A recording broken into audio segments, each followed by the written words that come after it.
All right, welcome everyone. We're Semblance of Sanity. I'm Caleb. I'm Jacob. And we're here for Run with the Wind, episode 6. All right, things are scaling up a little bit. We are getting to have the boys actually doing some running drills. They're going to get them to do more than just actually be active at in the mornings and stuff. So they'll be incorporating them more into their schedule. Yep, really working on their times and things like that.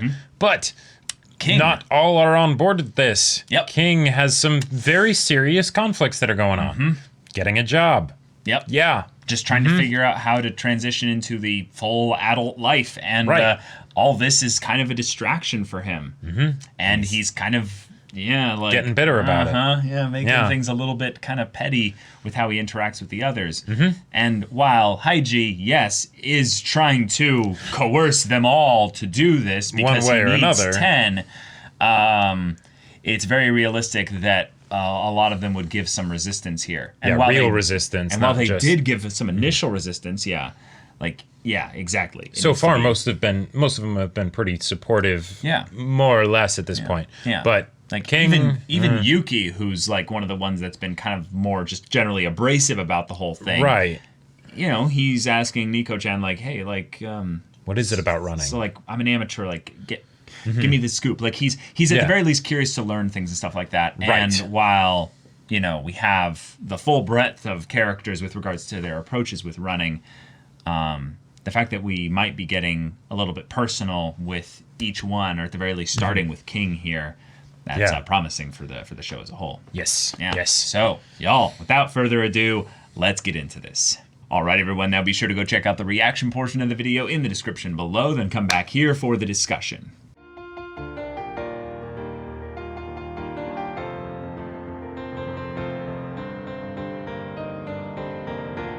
All right. Okay. All right. We had a nice and I would say kind of a quiet, more relaxed episode this time here. All things considered. Yeah, all things considered. We got some more focus on King. Yep. And he Very came much around to appreciated. this. He came around to this. It took some time, and I would say that especially the efforts of Shindo, Haiji, and a little bit from Yuki, actually. Yeah, that was surprising. I did not expect Yuki to actually be so not defending, Haiji's whole scheme and everything, but to really be standing up for the benefits of running like this, because he's been, not maybe seriously complaining, but he has been that kind of hey, come on. He's I'm not as serious about these guys. You guys are freaking honorable students. You right, exactly. Way too seriously, you know. I like that as a catchphrase for Yuki. It fits. I like it. Yeah. Right.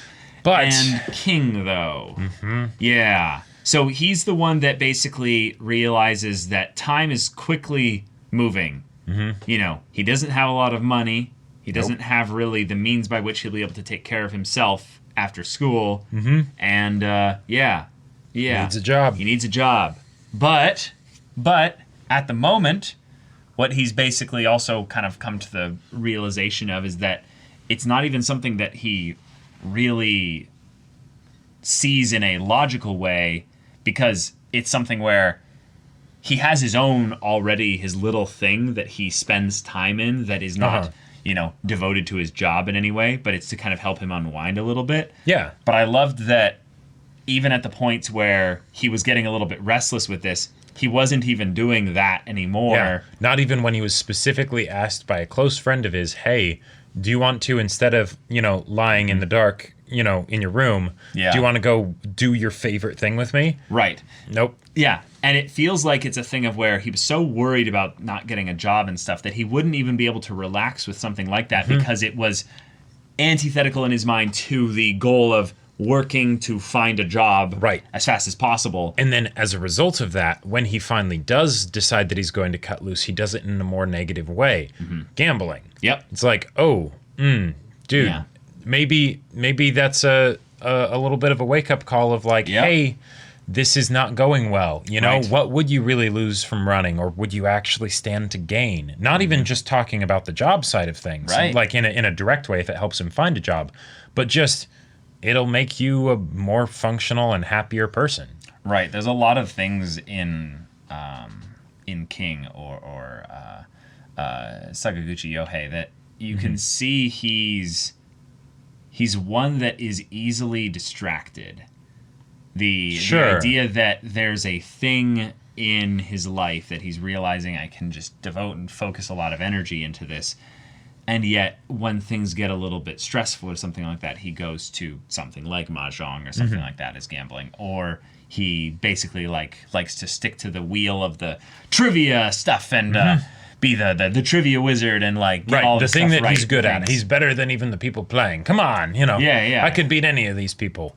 But none of that has anything to do with, what he really wants.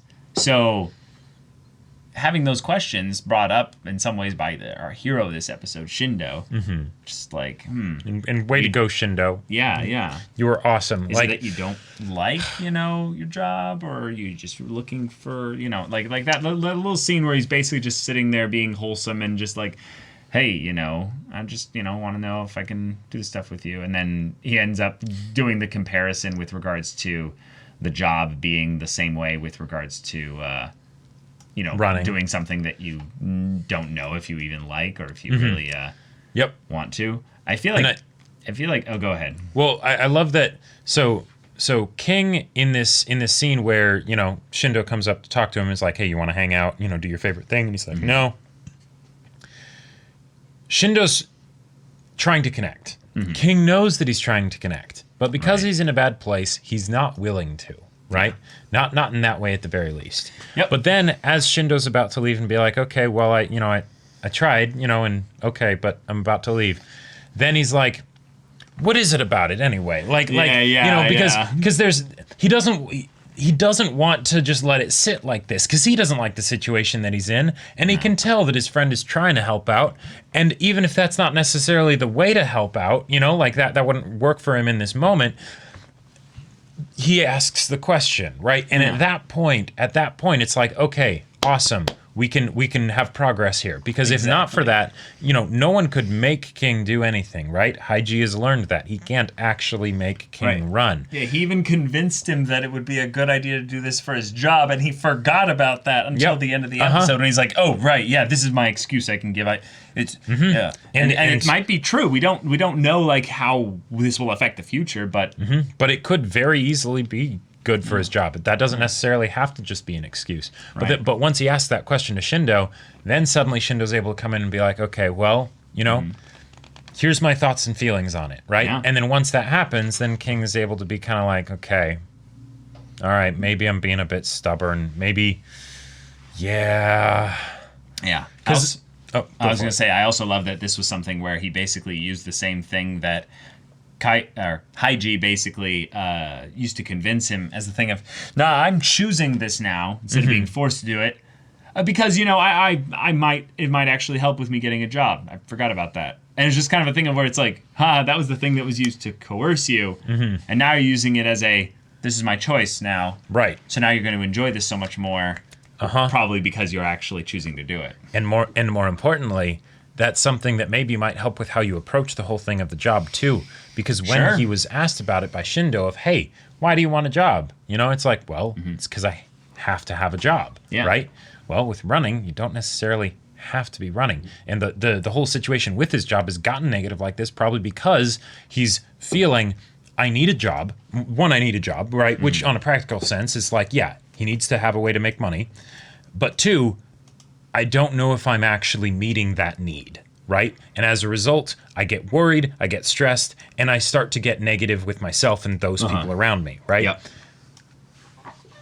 But what if you just sort of stopped thinking about things that way? Would it make life easier? Is that a kind of life that you would prefer to live? Can you see a reality where you do stop thinking about things that way? And if he does, hey, you don't need to there's no binary life code thing where you just hit 0 and suddenly you're reset, No. Yeah, you don't have to shirk your responsibilities, as a result of that. Or you don't even have to change the way you think. I don't care if you like running or not. Come out here and maybe you will. I think that's probably one of the things with King. I keep trying to think up their names when I'm like, we have these nicknames that are so simple. So handy, yeah. So handy, yeah. King doesn't need to like running. This is part of the thing that I think is really, really cool about King in a relatability sense, is that he as a character is one that doesn't seem necessarily like he would be predisposed to like running. He's the trivia guy. which means he's going to be sitting down a lot, watching TV a lot, not necessarily be as active. But, you know, the reason why he was looking for a job and stuff is because he was feeling that pressure, right? You know, he's just like, oh, yeah, I feel the pressure to do the specific thing. It's like, okay, well, why not feel the pressure of, you know, your friends who are trying to connect with you to come out and do some running stuff with us? I think in some ways that little bit of pressure he was feeling from them to where he kind of avoided spending time with them at different points when they were hanging out and stuff like that was just because he was like, no, if I hang out with them too much, I'll feel that pressure and I'll just get coerced into doing it again. Sure. So it was almost like he was saying, no, I choose this. And then once I choose to be in this dark room. Right. And then when Shindo comes in and is like, so why do you care so much about finding the job right now? Is it because you really love working? And he's like, well, no. Damn it. Wow. You just broke the whole thing right there. Like, it's just wonderful. Yeah. So now he's on board. We've got Vindication there. He wears the shirt, and Shindo wears it with him so that he won't be alone in it. I love it. It's awesome. But now we're on to the next stage. We got some progress markers, you know, that we've seen, right? And the goals for the different speeds and things like that. Apparently, Prince's goal is to do 60 feet of cross-country running. I have to assume that little graph that they gave there, the spreadsheet of sorts, with someone having, like, literally 60 feet on that section where they were showing everyone else having, like, 2.5 kilometers in laps of the 6, 4, 5 or something. Right. Or, you know, Kakaru with 8. And then it's like someone up there in the middle, it's like, I don't know who that is, but it says 60 feet there. So that's that's hilarious. But also I find it funny that it looks like it could be either 60 feet, 60 meters or whatever. But I was like, wait, is that the signature for feet? I thought they were using the metric system. I was just really confused by that. Maybe that might be part of like the subtitle translation or something like that. I don't know. It's not a subtitle thing. This is the picture on the episode. Yeah, that's right. That's right. Right. Yeah. So I'm assuming the feet thing, but the Haiji stuff though, that was the other thing that was rather on the nose here. Yeah, more exploration of that. Yeah. It's like, Haiji, you know, who are you? And Nico-chan's just like, well, you know. He's always loved running. That's about what I know. Yeah. But it was more than just him loving running. It was that there was a point in his life that was before college when he interacted with him, before university, where he had been told not to run. Yeah. So for his entire university life, he had been not running. And yet when he met someone else that did run, not was running, but did run in the past, his eyes lit up in some way. So for this guy that says he doesn't know about running, he doesn't know what it is. He doesn't really know, like, why is it special? Like, what he's on he's on his own path with regards to discovering that. How can his eyes glitter so much? How can he have all this passion for something that he's so uncertain about? What will he be discovering there and maybe passing along to the rest of the crew? I get kind of excited about that because when thinking about what running is, I don't even really like running that much. Like, I love the idea of social running. Sure. Social running is really powerful. So the idea of when he was saying, like, I think it was Shindo, was like the difference between choosing to run or being forced to run. I don't even look at it that way. Oh, okay. I'm being like, the second I go out there and I'm like, I've decided to go out there. That's when I choose whether or not I actually feel like I'm being forced to run or choose to run, because I can just decide not to run. I don't have to actually run. I can go and jog. I can go and walk. It's only like in the present moment where I'm actually deciding whether or not to run. I almost have to force myself to get out there to the point and then start moving to the point where I'd actually choose to run. But with this, like, I'm just really excited to see what this is, because if it becomes more of a thing about it being the social connections between these people and what they go through because they run, there's something really powerful in that, because it gets at why this show decided to even have the story be about 10 characters doing this big race. Yeah, that's a good point. Yeah. In a lot of ways, you could have the story really just be these two. Haiji, and Kakeru. Sure. But it's not. it's not. So that means there's more to it than just these two exploring what it means to run. It's what does it mean to everyone there? And if you'll allow me to run with that for a little bit, so running, I would say, as far as like physical activity goes, is one of the weirdest ones for me because it's so overly simple, right?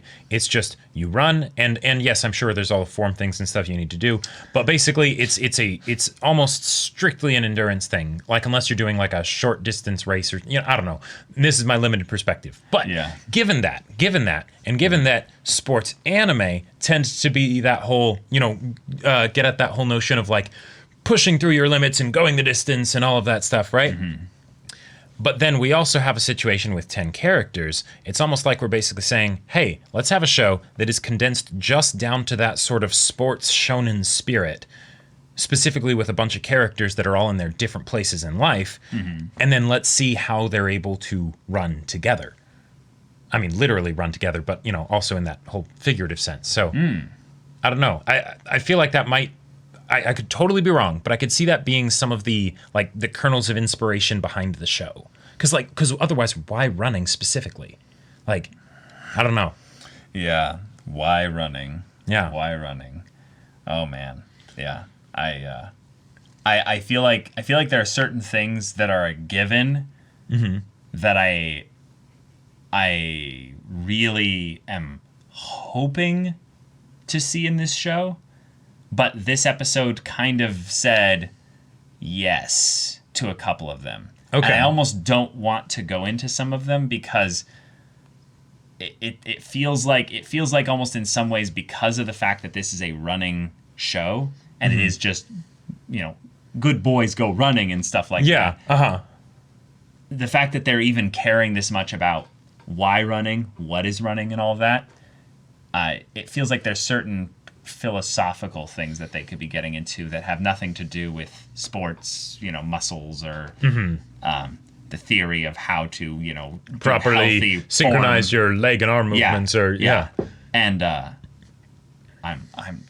really excited about that. So I'm just going to wait for them to get direct with it before I talk it all about it. But y'all, thank you so much for watching this episode's reaction and discussion. If you want to see the next episode's reaction and discussion right now, though, go check out the link in the description below for our Patreon. You can get an early access there. You can watch full-length timer reactions there, and all this comes with Discord access. So you can chat with us in the community there about this show, about anime in general, and also be sure to check out our Twitch channel. Yeah, all the info for that's in the description. It's cool. You should definitely check it out. Yeah, so if any of that interests you, we'll see you there. But until then, we're Semblance of Sanity. I'm Caleb. I'm Jacob. And we'll see you all next time.